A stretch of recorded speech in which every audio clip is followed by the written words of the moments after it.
Hey, lemlisters! Today we're going to talk about an amazing topic, sales demo that converts. I'm here with Richard, who is like the Yoda for SaaS salespeople. He's an inside sales trainer with 20 plus years experience helping SaaS startup sell smarter. He's also the founder of the Harris Consulting Group, a company whose clients are giants like Zoom, Google, Intercom, and many more. Richard, thanks a lot for joining us today. Thank you very much for having me. Thank you for a very, very polite introduction. So just a reminder to the entire community, if you guys want to ask questions, simply leave them in the comments. Vuk from my team is actually like sending me all the best questions directly on Messenger, and I can have a chat with him and just ask them directly to Richard. So let's get straight to it because we're a little bit late. But the first question I've got is essentially, what needs to happen before a demo? It's a great question. So I'm a big fan of what I call pre-qualifying the demo, right? And so I would, and I'm just going to call you G because that's how you are on LinkedIn. Yeah, yeah, that's perfect. Simplest way. So if I were role playing this with you, you know, and feel free to role play this back. Like, let's make this entertaining, right? Let's see how good you can be, and you can be the grumpy customer if you want. Oh yeah, I love that. I would. I would say, hey, G, you know, super excited to show you this demo. You know, what is it you want to see in the demo first? Because if I'm not careful, I could literally click around 600 things, and I think I would kill you by slow cuts of a demo, which I don't think you want. So, you know, what kind of things are you interested in seeing, or what pains are you interested in solving so I can show you the right things? Yeah, actually, like I don't have a lot of time, so can you just like go through the most important feature, like the one that are making you different from all other software? Yeah. So when you say all other software, what are you talking about? Just so I can explain how, you know, what we do. Yeah, so like I mean, I've been using a lot of sales automation tool out there, and I feel like all of this sales loft, outreach, etc., are a bit similar. So what's make you like really different and stand out? Great. That's really good. So we're very much like Sales Loft and Outreach, and we do this extra couple of functionalities. Okay. And I'm going to pause right there. There's a couple things I said. So one was, I didn't let you get away with being generic or use buzzwords, right? Yeah, true. I kept drilling down. I also said, whenever someone brings up the competition, it's a really great thing to say, yeah, we are like them, and we do this, which now means I'm like them plus more. If I say, oh, I'm just like them, but I do this differently, you forget that that word but has a negative connotation. It's almost like you're speaking badly about the competition. So I want to be just like my competition and do more, assuming I can do more. There are certain things that, look, you know, you do particularly, look, in this space, I know you can get into feature and functionality really quickly of what one one can do and what one can't do and all that stuff. So you do need to know that, you need to phrase that the right way. Maybe some folks are asking some questions around that. But anyway, so that's the first thing I would do. The other thing I did was, I'm making sure that I show the right stuff. Yeah. Right. The biggest mistake I see around demos is that demos are demos. They're not product training. Yeah. So often I see demos that are product training. And so how do I explain that in a mind that I think everybody comes like, yeah, I get it. I get it. It's kind of like if you test drive a car. You go out to the car lot and you test drive a car. You're not trying to figure out how to program the radio stations. Yeah. Like, but that's a different, right? That's what you don't need to show people how to program the radio stations in a demo. You need to show them the functionality of it, right? But it also has to be the right functionality at the right time. So I'll pause and see if there are any questions. If not, I want to jump back into the demo, to the role play with you, G. Yeah. But can we just like prior we go back to that role play, maybe like because I think my question was not very clear maybe at the beginning. I was talking, just take a step back. Let's say that we haven't met yet, and you're in the research phase, like prior to the demo. Let's say I'm an inbound leads. I've booked that meeting for a demo. what type of research, like what type of information do you usually get on your prospects? Yeah. How do you find the information? Where do you get like, do you have like a list of things that you check? How exactly do you do all these things? Yeah, so I think, I mean, in a traditional, sales world, it depends. I'm certainly going to go look at LinkedIn. I'm certainly going to go look at their company. I'm going to look at their title. I'm going to see if that aligns with what I know about my own product, right? Okay. Do I have my ICP defined? If they're within my ICP, then I think I know where I can start, but that doesn't mean that's where I'm going to start, right? If they're outside my ICP, then I need to, I might need to exchange a couple of emails with them, right? I might need to go back and say, hey, gee, normally we talk with these titles. It looks like maybe you're in the research phase, Okay. which is totally fine. What do you think, someone at your organization really wants to know about us? Okay. Yeah. So I might send that in an email. I'm a big fan of all meetings getting a pre-meeting agenda. Okay. Right. So like, hey, G, looking forward to speaking with you. Here's our agenda. First we're going to do some quick introductions. I'd like to ask you a couple of questions. I certainly want to answer your questions. And then, yeah, we'll go into the demo. So if I send that out ahead of time, now when it's time for me to ask questions, it's not that awkward, right? Yeah. I'm not being forced into the demo. You can still get forced into the demo. You may turn around and get on that call and says, hey, I don't have time for all this. Just put me in the demo. But what I want people to know is that you at least need to try to prevent that from happening too quickly. If we don't at least try, then we're not doing our jobs. And do you feel like sometimes it's good, like so let's say you have like a customer that just want to go straight to see the feature and that's it, is like a bit in a hurry, etc. Like, would you feel like it's legitimate to just say, okay, let's take a step back in order for me like to do the best demo possible? I'd love for you to answer like a couple of questions. It only lasts like 2 to 3 minutes. Or would you just like get it being dictated and just go for the demo and go straight for the... No, I would never go for the demo. Yeah. Okay. I would never. No, nobody. Look, I got about 6 things that are my best assets, right? One is the demo. Another could be a proposal. Another could be some pricing to conversation. There's sending them some white paper or something if they're looking for references. If they're looking for references, like those things have monetary value to me. Yeah. Because they have monetary value to you. So I'm not going to give them to you just because you asked. Now, then there comes this other question. Well, what happens if they walk away and they don't want to take the demo? Well, that's a risk you have to assume. Yeah. Yeah.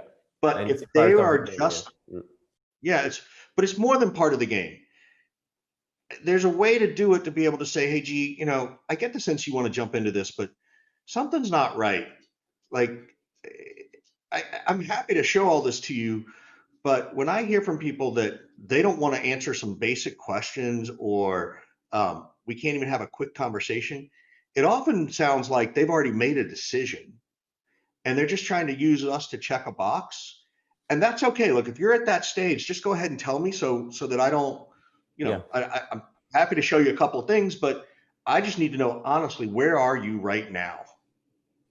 Yeah, so like trying to basically like answer all the objections they might have and just go like to find the right stage at least at which they're at, and And then you have to be able to say, hey, G, I appreciate what you're asking for. That's just not how we do business. Like we have found that just jumping into a demo like this never works out for us. So at this point, if you'd like to answer some questions, I'm happy to show you some things. But if not, I think it's best if we just, we don't waste each other's time. And then you have to be willing to do that and walk. That's not easy. Yeah, I guess it's going to depend on the customer size. Also, like obviously, if it's a huge deal, sometimes you feel a bit more pressured. But hey, if it's Coca-Cola, I might jump right in. Like I absolutely will be. I support you there, right? Yeah. Like, hey, if it's Coca-Cola or Pepsi or some huge conglomerate, maybe. But even then, it really does depend. Now, the best part is if you're selling to salespeople, This is for people like me. Yeah. If I'm selling to a salesperson, if I were an outreach or a sales loft or your rep, right, and I was selling to you guys, I would be able to turn around and go, hey, G, I know that you want to see the demo. Before I do it real quick, what do you coach your sales team to say when the customer just says, show me the demo? Ah, nice. And there's no VP of sales who won't chuckle just like you did, Yeah, exactly. who won't get what you're doing, Mm, right? And so many times VPs of sales and heads of sales, if they're your customer, love to try and run the show. But as soon as you call them out on it, they back down. mm. And they end up respecting you, right? Nice. Yeah, that's a Sometimes I good think idea. they're trying to do it to intimidate you or to see if you're good. Yeah. Sometimes I don't even think they realize they're doing it. Yeah, I think most of the time it's just like they don't realize it. It's like, it's when you're used to it and do it like too much, I guess you want to do like whenever you jump on the demo, like you're expecting some people like to act like every time I'm on a sales call, I'm just, like seeing the different phase, like I'm like, okay, I'm in the qualification phase now. And then, we're going to the next phase. So yeah, it's tough not to analyze what's going on, I think, when you're in sales. And when the demo is starting, like would you, from your research phase, try to find like I don't know, like a few icebreaker to get things like started, like I don't know, little sentences about the company, like little sentences about the person on his personal profile, like I don't know, like I saw that you work with XYZ company, funny because I knew like that person there, or like this type of things. Is that something you encourage to do, or would you like just jump into the qualification with questions and yeah? Yeah. Give me 1 second. My wife is texting me, so Yeah, no worries. It's the Go most ahead. All important right. time. Say that again. Yeah, I was just wondering, like prior to like when you start the demo, are you gonna find any like icebreakers in order to get started that are not So I only business related? a little bit of both. There might be a little bit of chit chat, but I'm not a huge chit chat guy, even in my personal life. Okay. So I think that's a style question. I think that's Okay. what is Richard's style versus your style, right? Yeah. And but I do have what I call a respect contract, right? I do have something that, okay, we have some chat. Where are you based? Great. How's the weather? Blah, blah, blah. Hey, G, before we get started, I just want to make sure I've got us down for 30 minutes for this call. Does that still work for you? Okay. We'll obviously say yes Yeah. or no. And then I'll say, great. Look, the goal of this call for me is I want to answer your questions. Obviously, you want to see a demo. I want to make sure I show you the right things, not everything. And so, if in a minute I'm going to ask you, what is it you think you want to see, but I'll hold off there. And then, the only other thing, G, is that if at any point you feel like this isn't going to be the right fit at this call or another one, just let me know. And if not, I promise you're not going to hurt me or hurt my feelings. And Yeah. likewise, if we go through this and I discover I can't help you, if we can't do what you need us to do, I'll be the first to tell you. Nice. So that way I don't have to waste your time or my time. And then I would transition and go, so before we get started, what's prompting the call? What is it you really want to see in the demo, right? By showing you certain things in the demo, what pain am I trying to help you solve for? That's my transition statement out of the respect contract. Okay. So that's how I encourage people. That's whether it's a demo or a regular sales call. That's how I start every call with a respect contract. Yeah, I think it's really smart like to do it, because whenever you're saying that, I feel like, I mean, for me right now, like if you were telling that to me, I would really feel like in more trust, especially the part where you said, if I see that we can't help you and we're not a good fit for you, I'll just like back down. And I think it's like you're not gonna hurt my feeling. It's gonna be fine, because I think that a lot of salespeople are really pushy in the way they do things, because like they obviously want to hit their quota, obviously want to try to close the deal as fast as possible. And sometimes you can really feel it, and you can feel the pressure, and it's not something nice when you're like a potential customer to have someone that's going to say yes to everything that you ask for, and then afterwards you're like disappointed, and you're like, I mean, like this guy, they just wasted my time, in the end. Completely agree. So, and that's part of, but it's also about respecting my own time, right? Yeah, Like definitely. I don't need to waste my time chasing you down, right? Yeah. So that's a huge piece. So that is a huge thing that I teach called the respect contract. And so let's go next. When you have the respect contract, you're making the transition to really understand the pain. If we would go through like I don't know, like a demo script, how would that go through? Like, so again, it depends, right? So you do need to have your demo scripted. Now, there's a difference between having a script and sounding scripted. Don't yeah. misinterpret what I'm Yeah. saying. I don't want anybody to sound scripted, but if you're doing a demo, you're running a script. I don't care what anybody says. Yeah. And so anyway, so that's the most important thing that I think is interesting, is that you do need to know it. And I do think you need sort of like, hey, here's my 30-minute version. Here's my 15-minute version in case someone comes in and tells me, you know. The biggest things that I want people to take out of your script is stop saying, does that make sense? It's probably 99 times out of 100 the single worst thing you could ever ask somebody. Of course it's going to make sense. Nobody ever said, rarely, I won't say nobody, rarely does someone say, no, I don't get it. Yeah. If like that, it happens, but not that often. Now, what I would say instead is I would say, hey, based on what I just showed you, you know, how does this compare to what you're currently doing? Hey, based on how, you know, what I just showed you, is this better or worse than what you're currently doing? Okay, I see. Yeah, you're trying to make the person like more involved into the decision process. Yeah. So, and it goes even deeper than that in my head, right? People buy pictures, they don't buy words. And the challenge with most demos is that we try to make them focus on the words when we should be focusing on pictures. So we give them a picture of what we have, but we never stop and ask what picture is in their mind, right? So even when I did that respect contract, you created a picture in your mind of feeling trusted, you know, building a certain level of trust, you know, all those kinds of things. That's what we need to get out of people when we do demos, right? Does this match the picture they have in their mind? Does this solve the problem of the picture in their mind of the problem they have? So anything you can do to help get them to paint that picture for you is way better. Yeah, I think it's no, it's very true.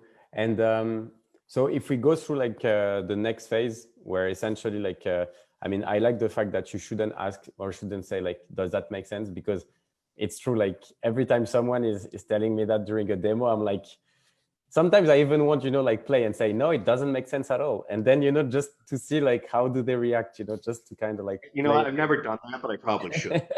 No, actually, it's really fun to do. Like, I mean, it's a little bit tricky, but essentially like, yeah, what's the next phase of your demo? Like when, okay, you've done the, let's say like you've done the qualification phase, you know, like the person is the right fit. How are you would you like show the features? Would you illustrate more like the benefits? Would you try to emphasize with potential like success story at the same time? Like how exactly would you frame it in your demo? Well, there's one more thing I would do before I jump into the demo, if I can. Yeah. The other thing I want to know what happens after the demo. Okay. One of the worst things that I see, and I think we're all guilty of it. I know I was, I know I can still do this even at the end of a meeting. You get to the end of the meeting and you've run out of time, particularly in demos. And so you don't have a chance to sort of, you know, determine what next steps are. Okay. And it becomes this phrase of, hey, gee, I'm going to just, you know, I'll email you on Monday and we'll figure out a time to talk next week. Yeah. Right. Which then just takes for freaking ever to happen.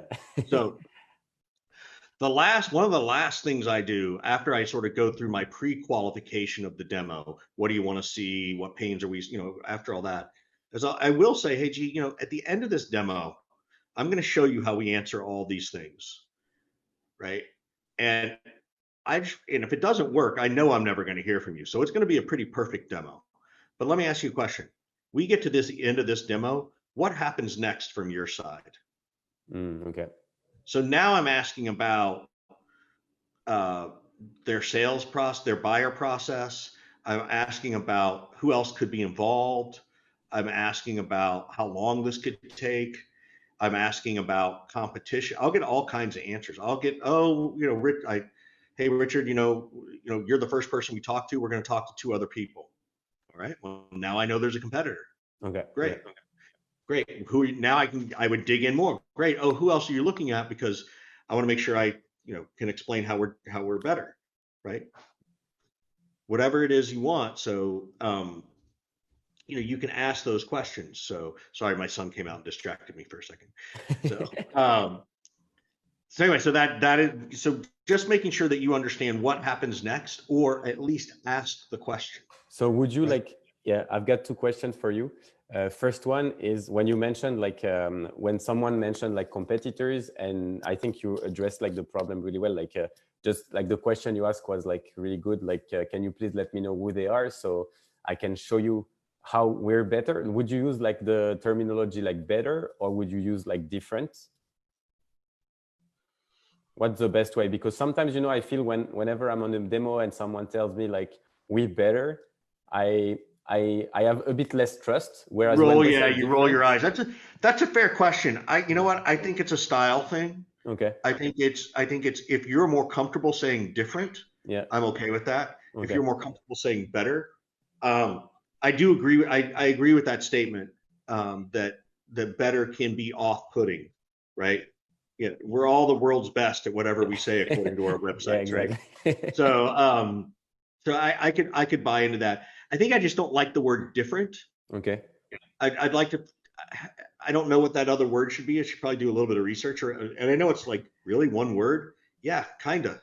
mm, So I think of something. So anyway, nice. good question. Thank you, whoever asked. Nice. So essentially, would the other question I had was essentially like during this phase, whenever you're doing like you're setting up expectations for what's next, you're trying to understand what are the next steps. Would you from at this stage, because I think what you mentioned was like really relevant with at the end of a demo, you don't always have time. Would you straight away book a meeting for the next session prior to do the demo, or would you wait until the end to do that? No, I think I would probably wait till the end. Okay. But it's just good to know. Like, look, there are very few things that they should say at the end when I ask that question. I should be expecting we're going to talk to a competitor. Okay. I should really expect, oh, I got to take it back to my team. Yeah. Right. I should expect, I don't know what's going to happen, but I'm just the person doing research. So again, when I talk about scripting things out, you should have scripts written for each of those objections. If someone say, I'm going to take it back to my team, that's great. Just out of curiosity, what do you think is important to each of those team members? What roles are those team members in? Because I want to make sure that if I can show you something that's going to benefit them, you're going to go back and look like the hero because you asked for something that's specific to them. Now I got G on my side. Now I got G going after, and saying, oh yeah, that's a good idea, right? Yeah. I will also say something, I could say something like this, which is, hey, I know you need to take it back to your team. I assume it's a pretty big decision for you and the team. So please push me on something that's important to your team, because I want to make sure you go back with really good information. Because if you go back with bad information, I don't want you to look bad. I don't want to do something bad for you. So help me help you take the right information back to them. So again, now I'm trying to get you to open your mind and think beyond just your own specific requests in this demo. Nice. And I think that's a really helpful piece.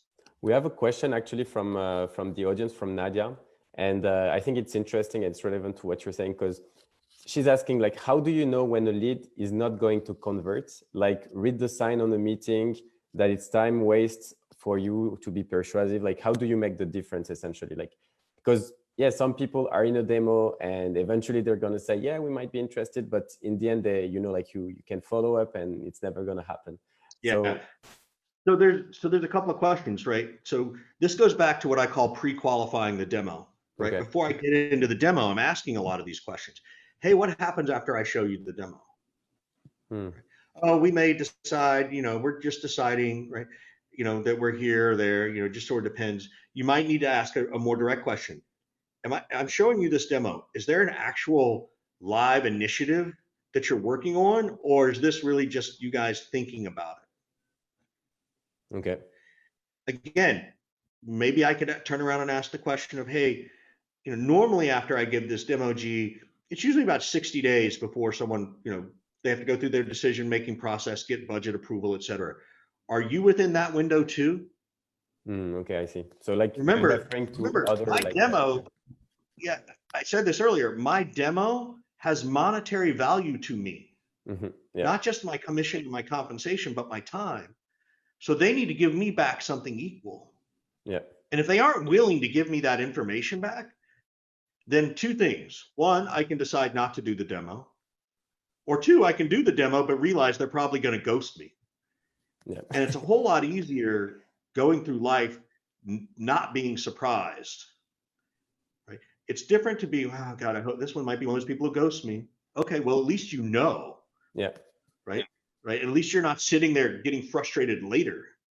Do you feel Right? like if you ask them directly, like like be a bit blunt about like, yeah, I mean, you can tell me, it's not gonna hurt my feelings. Like it's just in order to see like if we're on the same page or not, and if I need to involve a bit more resource or not, and kind of like be really blunt and see like how they react. Do you think that can be like a good option or?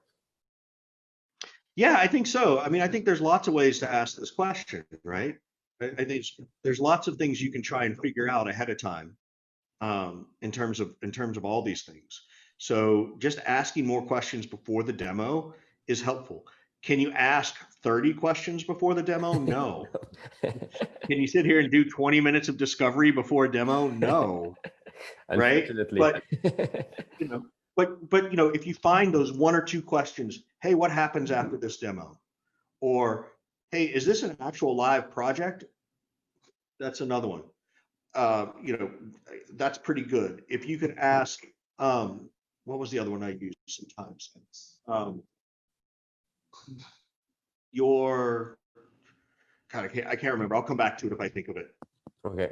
And another person, because you mentioned like you mentioned like 60 days window for like sales process, etc. So Thomas is asking, like, how do you have like any tips to reduce like a long sales cycle? Yeah, I mean, that all comes back. Hold on. There's construction in my house. There's more interruptions today than you can imagine. There is no way to reduce the sales cycle unless you ask more questions. And you have to be willing to ask those questions, right? You have to be willing to say, hey, when are you looking to implement this? Oh, that was the pre-demo question. Mm-hmm. Hey, if I show you a good demo, when are you guys looking to implement? Right? They're either going to say they have a timeline or, gosh, we don't know, we're still trying to figure it out. Yeah.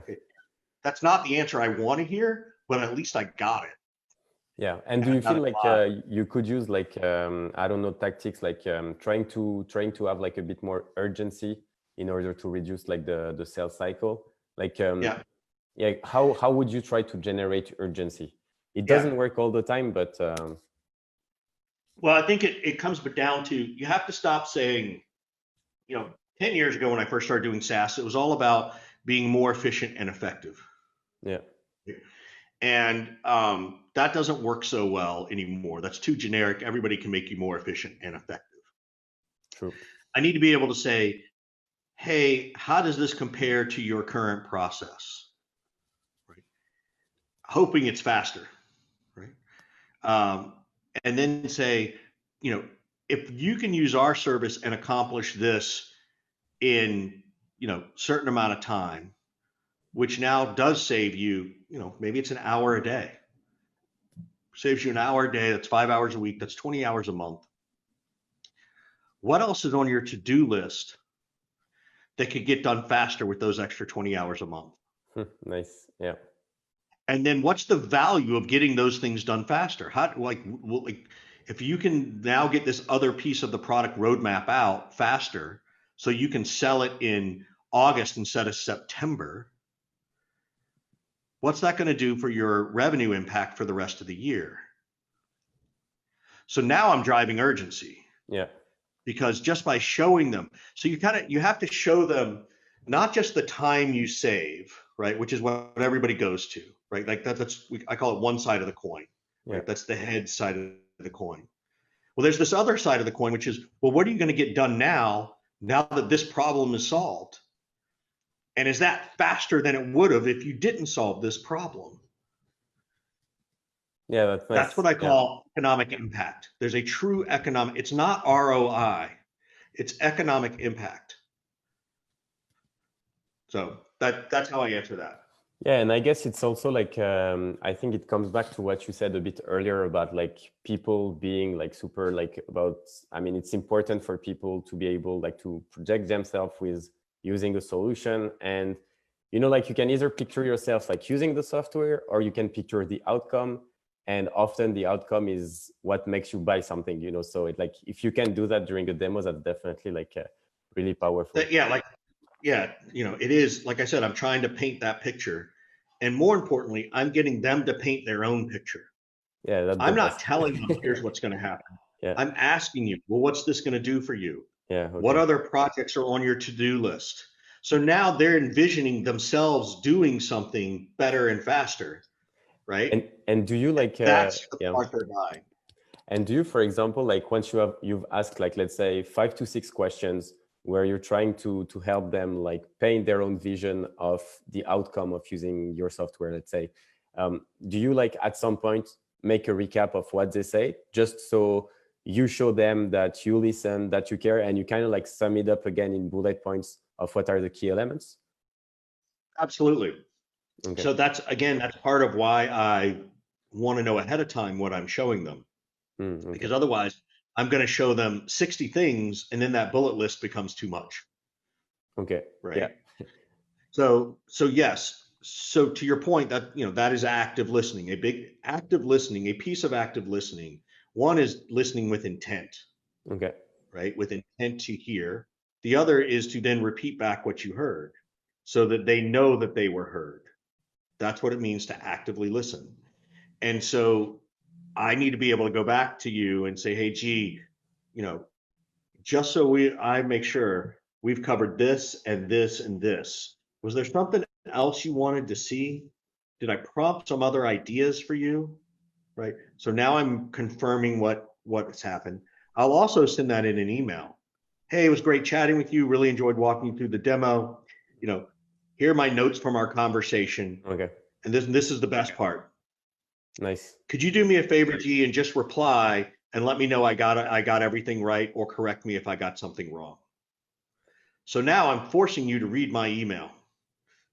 And now not everybody will reply, but again, those who do gives you one more little step of like, okay, there might be a little bit more interest, Yeah, or definitely. that it's going to be harder for them to ghost you, right? Because you've worked really hard and you've proven yourself to be a good communicator and a good steward of purchasing your software, excuse me. So essentially, like when you're, because something that I've faced with a lot of salespeople is like they're telling me whenever they're on like video calls, they have a lot of trouble to take notes when someone's talking. So sometimes, like they're just missing information and then they forget about it. So because they feel like, I mean, a lot of them feel like whenever they're taking notes, that the other person seems that they're not listening, which is not the case. So what exactly do you do? Like, do you say it out loud, like, hey, this is my notebook, I'm just gonna take a few notes, if that's okay with you? So Matt, you're actually making me think about something. So one, so it's this is the challenge of demos, right? If you're doing demos by yourself, then you're right, it's very hard to take notes. Yeah. But I would say, hey, I may pause from time to time because I am going to just take a note for us. Okay. And they'll know that. But so that's why I always think you always do demos in pairs, because someone should be taking notes. Okay. The second thing is, and I say this a lot, and this is when you're not in a demo, maybe it's just a qualification or a discovery call, right? If you and I were doing a discovery call, I would literally be saying, hey, I'd run through that respect contract, right, that we did at the beginning. And I would say, by the way, any typing you hear me doing is me just taking a ton of notes. And by the way, I'm going to send you an email with all of my notes so that you don't have to worry about it. So I will literally say that to people and they'll be like, oh, good, great, okay, cool. And then they get these very long emails from me, but they're very well structured. I can go show people one if you want can we do a share screen on Facebook Live or no? Yeah, probably. Let me see if, okay. Can you see like if you can share a screen on the, Yeah. do you have? Give me a second.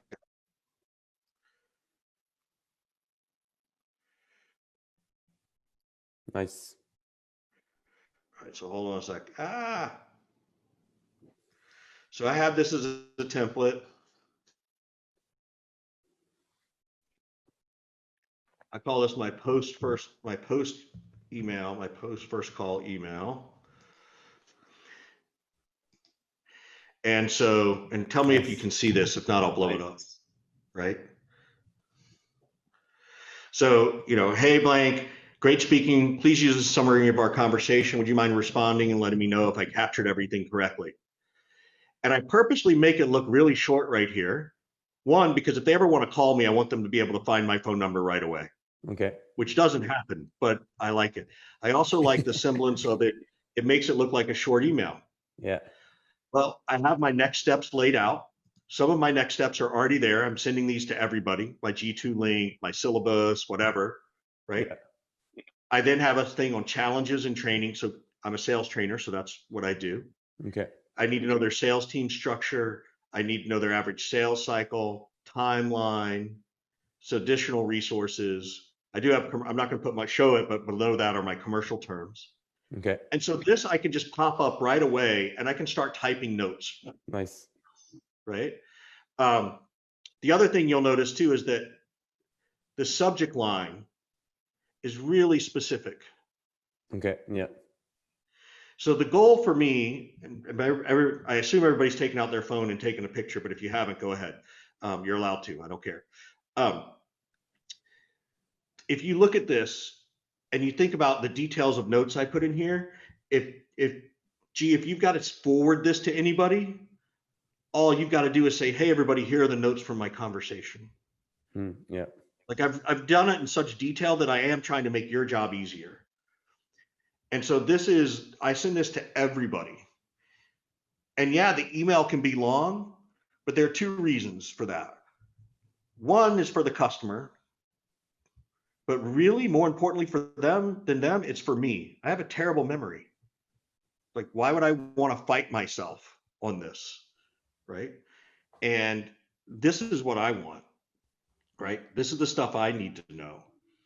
So it's super helpful. I've asked people, when I teach this in training, and I've asked I say, hey, you get these emails from me. Do you like getting them? And most of my customers say yes. And every now and then one of them will go, yeah, Richard, I do, but they're really long. You should shorten it. and then my response is, yeah, but I'm here. You hired me. Yeah. You didn't hire me. It didn't affect you that much. Yeah. And then to your point, they all laugh and they're like, hey, what happened? Like that, or hey, that's really cool. You're right. So that's how I do stuff. I'll stop my share. So. Nice. I think it's a really good point. I like the way you're saying things, like in just like saying straight up, I'm gonna take notes. I hope it's not bothering you, etc., etc. And like the structure of your email is really great. I think bullet points are like super important because it also allows people to skim through like the content, because even though it's long, I mean, it's like you have like parts inside your emails, which I think makes it like much more like easily readable. The bullet points also, you can like skim it through like really quickly. So it's really cool. And to be honest, I think like, I mean, I'm always take like, I don't know, at least five demos every single week from like other companies, just to see like how they do things, etc. And I don't know, like the percentage of people following up just after a demo is like extremely low. Like salespeople tend to really like be, I would say, lazy, but sometimes, I think it looks like laziness, even though I know like some of them are busy, etc. But yeah, being more structured is definitely great. And to kind of like round it up, because time is flying, like if you had like any, let's say like the biggest mistakes, because you do like a lot of training, so I like the biggest mistakes you see like salespeople doing all the time. If you had to quote like 3 to 5, like what would that be? Mistakes in a demo or just mistakes in general? Yeah, it can be generic. Yeah. Like, okay. Yeah. So mistakes in general. One is when you set a meeting and you send the calendar invite, not also sending an email. So if someone sets a meeting with me, they're going to get the calendar invite, but then they're going to get a pre-meeting email that says, hey, here's our upcoming agenda. Look forward to chatting with you, blah, blah, blah, blah, blah. Okay. And very much, and particularly for the first meeting. The first meeting is always the most critical one, right? Because I want to make sure my show up rate is high. So sending an email ahead of time saying, hey, G, looking forward to speaking next Thursday. By the way, here's a quick, here's my proposed agenda. I want to do introductions. I want to hear about what you're trying to solve. I want to explain what we do, and I want to determine next steps. That's any first meeting in the whole wide world. Like, that's it, right? And so I can send that as an email. And I might even include an attachment. I might even include for me, I include like my syllabus of courses or something, so I can track if they click on the links. So sending that email ahead of time does a couple of things. One, it makes me feel good, like I'm doing everything I can to win the deal. It shows them how I do business, right? People choose to do business with us, not just because of what we do, but how we do business. So if I send them this pre-meeting email and I have a really good conversation, and then I send them that post-meeting email that I just showed everybody, I've shown you like a really nice presence. I've given you a good experience, right? Yeah. And that experience matters. So not sending the agenda ahead of time in an email. Do you put the agenda in the calendar invite? Yes, you can, but I don't know how many people read it, and they don't remember to read it until it pops up 10 minutes before the meeting. So I'm not, I don't put a lot of agendas in my calendar invites at all. Yeah, me neither. Yeah. The only agenda stuff in there is the Zoom meeting now, right? Because that fills the whole thing anyway. So so anyway, so that's the first mistake that I see. The second one is that I don't see people sending really detailed post-meeting notes. Okay. The third is I don't see people asking for next steps. Right. One of my favorite line. This is my favorite line to use in a sales call, is to say, "Hey, if I don't hear back from you, G, by next week, can I email you on Thursday? Hey, G, I don't want to, I don't want to be a pain in your butt, but I don't want to let something slip. If I don't hear back from you by next Wednesday, can I send you an email to see where we are?" Nice. Yeah. Everybody says yes. Yeah. Or they're gonna say, no, next Thursday's too soon. Let's do the following week. Okay. So now back to that question about, people ghosting you and stuff. I've done all I can to help prevent the ghosting. It doesn't mean they're not going to ghost you, but I can literally, if I do this every time, I can still be angry. I can still be frustrated, but now I know it's not me. Yeah. Right. Yeah. I can be like, man, they You've done everything you could. Yeah. So it's. Yeah. So those are probably the top mistakes that I see people making. Just in general terms, from a mindset perspective, this will be the last one I'll give you, is I think that we need to stop trying to sell people, and we need to help them reduce the level of risk they fear in making a decision. So my goal is to help you reduce any risk you feel in making a decision. I hope it's me. It's okay if it's not. Yeah. But that's really what sales is. It's all about reducing the risk they feel. Yeah, absolutely. Yeah. So like trust is so important. I mean, it's and I've got a question from the audience. Like, let's say like the last question. So how, like, people are asking, because we have a lot of salespeople within the community. So how can you become better at demos? Like, do you have a process or like something you could, like, few tips you could give for people? Like, that's a really good question. So it was interesting when I think I told you this when you asked me to do this, is like, I don't train people on demos. Like, people will say, Richard, we need demo training. I'm like, I'm not your guy. There's nothing better than practice. Okay. Right. And I think you have to understand how you go back and start the conversation, which was what we started about today.